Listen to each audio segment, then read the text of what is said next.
So this next one is Alien Gods Part Two, um, and so there's a lot to cover. I could probably make parts 3 and 4 if I really think about it, but for right now we're just doing Part Two. So, anyways, there are there's this one scenario, this one vision where there's uh, the main being I see of this is this naked, bald, shining blue, like the Blue Man group almost, but not really. This blue being, boy, let me tell you, they are definitely a being of light. Um, I see them in different visions in here. I see them as like this main astral body of sorts, but they're usually like floating almost, like they don't really have to walk. They could, but they usually just prefer to like float almost, where your feet don't have to touch the ground. And this life form, as I just described, like they look like he looks like us in the face, and they show me a lot of different stuff. But so the introduction for this one is like there's like a ship that's like hovering over the Earth, a massive mothership, so big that in some places it might cover the entire sky's horizon from end to end. And it's like I said, I don't really know if an object like that could actually float within that close to the Earth without throwing it off course. And that was one of the ideas they also gave me early on, while still saying it was possible. But it's like this almost evacuation scenario uh, where like they're taking up certain people into this ship before throwing the Earth off course, this mothership, and they're taking, they take people, and they there's a life form. It's like this blue skin life form that that greets people, and there's different ones. They're like this morphic life form almost, and their leader of that was like this like tie-dyed robed uh, being of light, but they were more like a hermaphrodite. And the image I see of them, I really can't tell. They look for a moment like us, like me, but then they show like the real form, which just looks like a glowing-eyed alien head. If you can kind of see that with the tie-dyed robe still, long neck, long neck compared to what we have. So I mean, I would say something out of Star Wars, where like their necks are just a little bit longer. But this is a race that somehow could have existed, and there's a lot. And like I said, there's a lot of things like that out there. But anyways, that's what I see in that, and they take me into their flying saucer that comes out of this mothership, and it's like a VIP. I get like the VIP tour of like their ship and everything, and it's slowly going over the Earth, taking in certain people that want to float up into it, and it's really interesting. It's just really interesting, and yeah, they take me up, and basically there's all these different things that can happen, from everything that happens from I'm inducted into their life form, their circle, or some people in this they supposedly just wake back up in your bed in this reality, and it was all just another reality or a dream. It was a powerful occurrence for the world. And then another one is they take everybody and they're all turning them into their life form, and we're forced to become like a different life form of sorts in the universe. And we, experienced life from the bottom up as a different life form. And it's like this thing where like it's like time is, you're experiencing everything from their earliest era to their most advanced era, and it's interesting. It's just interesting. And like I said, a lot of these life forms and a lot of things out there could be bald. Hair is just the dead skin, the loose dead skin all over you, and something out there in the creation of the universe would almost prefer it if we didn't have that. But that's a big part of our human existence. That's that defines us to some degree, and so yeah, but but that to them could be disgusting. You know, imagine if everybody was bald. Believe me, that can be very beautiful to me, especially when they're alien women. That's very beautiful.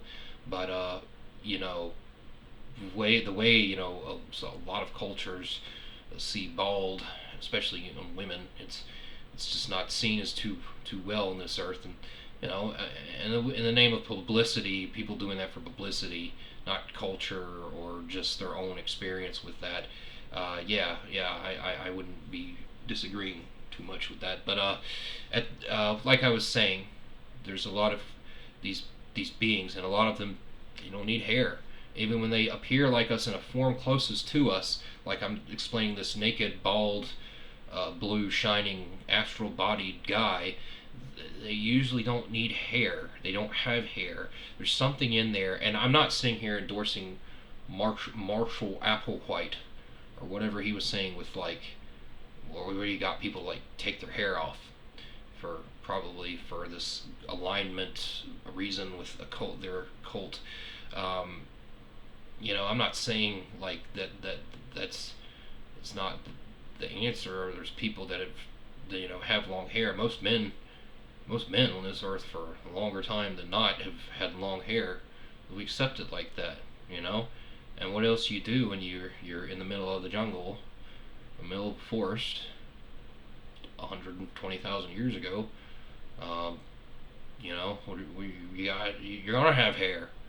And I think for most of our history, like I said, we've had hair. So let me get off the subject of hair and back to these alien beings.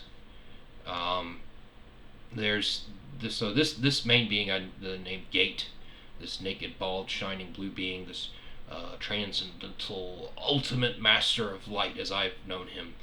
Really, I have, and I can almost see it, and I wouldn't argue with anybody about that. Like, this is like this master alien being, as I've always known them. Now, where are they? Well, they're not here. We probably should be glad they're not here, because they'd probably make themselves known to the world, and that wouldn't look very good.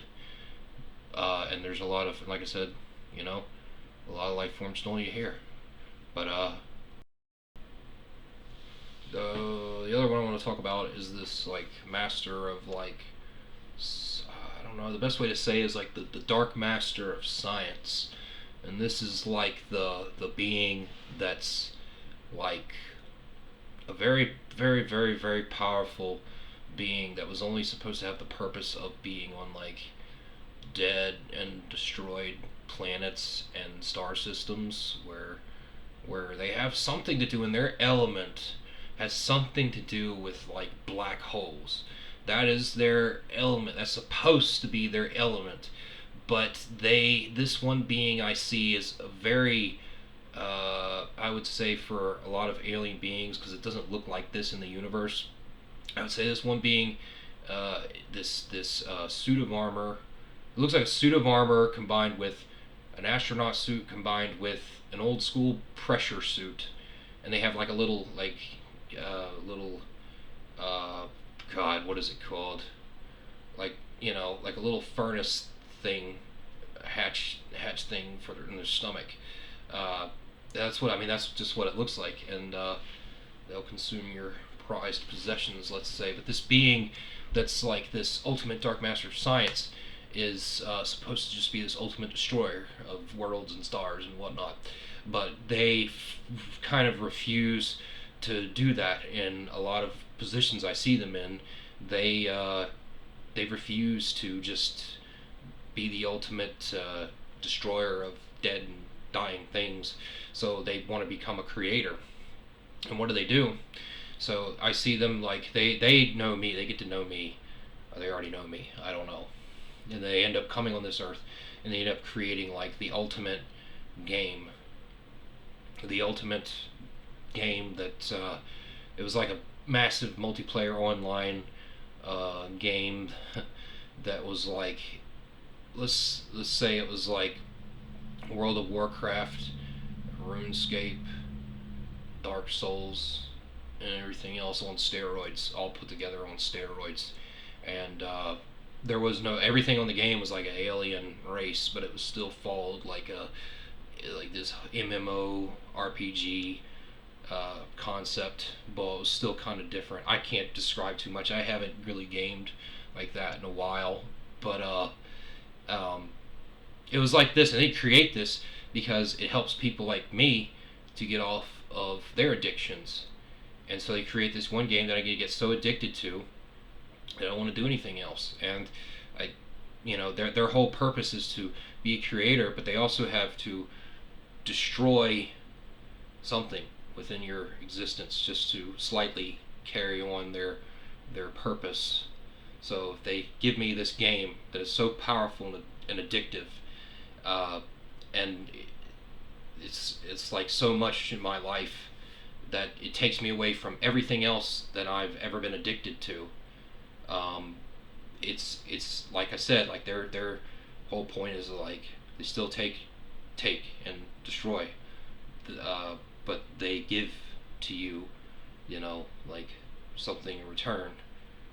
I don't know if you're following this concept. Now there was an idea that this being has something to do with being like Moloch or something like that, and like thousands of years ago people were sacrificing little kids for this being, and they take, like I said, they're like this main like taker of like possessions, and I remember like I give them certain possessions I have and swear never to touch it ever again, and they end up still giving me this game or something to become like a close partner of sorts, and they can do all this stuff because they're like a master of like black holes, dark holes, wormholes, something like that, and they can do this whole like cloud show.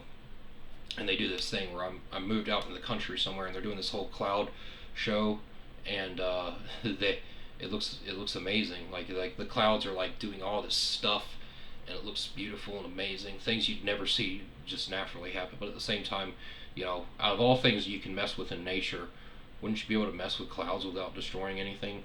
So anyways, what I was getting back to is, so this being has that, and then like over time, I see myself develop into like this underworldly being. I'll say underworldly because he was supposed to be a part of Damon, but I say a part of this one master, dark master of science being, and they raised me into like this, like a half dead, half alive body, almost like a Frankenstein kind of thing, where it is like jolted with electrical energy every day to come to life, something weird like that.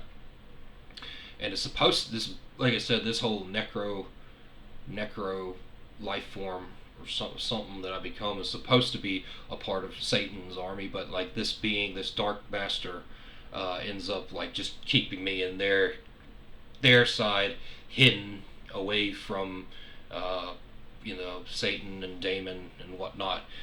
And so you then become like this master of like energies and technology, forbidden alien technologies. And the thing I like about this one is like, and eventually like I can't move, like I'm unable to move, and like my skin peels off because of being stuck with all this stuff through you, and you become attached. This stuff energy or something contracts you, and it's like having all this super radioactive energy or something, and like I said, you lose all your hair, your skin falls off, you can't move anymore. It sounds pretty bad, but like you're so connected to this one being that I'm trying to describe, because they have all these powerful astral abilities and infinite creativity and whatnot, and they seem to. I mean, like I said, they could just annihilate the world in a split second if they wanted to, but they'd rather be a creator and just keep creating little things here and there for everybody to enjoy. But yeah, these are the two main beings I wanted to talk about in this video. Um, like I said, you probably will never see them the way I do. I know I have a picture sitting around somewhere of this last one I just talked about with this master, this dark master of science, as I keep calling him. And like I said, I call him this dark master of science because they're like ultimate abilities for for just being able to manifest whatever out of like thin air almost. And they're supposed to have been a destroyer, but they'd rather learn, they'd rather create, and it's amazing. Um, that there's things out there. So it makes you wonder. It makes you wonder. Could there have been something that was the complete vice versa? That's supposed to be a great creator of light and energies, but they become crazed with the darkness and become the complete opposite of that. This only just leads us to learn. I can't say that's even anything in the experience, but I'm still generating stuff to this day. Well, anyways, thanks for watching. So yeah,